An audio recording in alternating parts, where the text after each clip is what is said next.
Ano ba yan? Ano ba to? Ano ba nangyari dito? Hello mga bata, balik-aral na naman tayo. Ang ating subject ngayon is about adverb. An adverb is modifying a verb. Okay?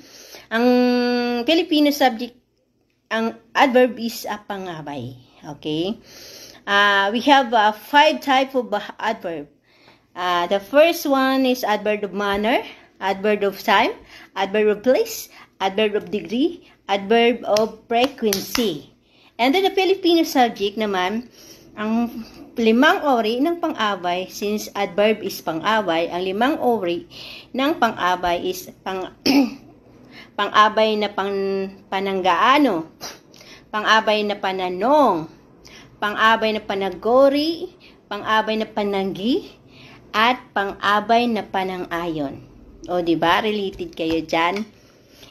Even, syempre, alam niyo naman, may bakasyon at nalilibang sa ML, nalilibang sa kung ano-ano, mga bagay. So, in the first place, maiksi man lang explanation natin, at least makukuha nyo, diba?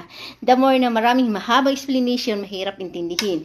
The more explanation, shuffle na sa utak yon, mahirap ng, kagaya ng math. And the simple way in the math,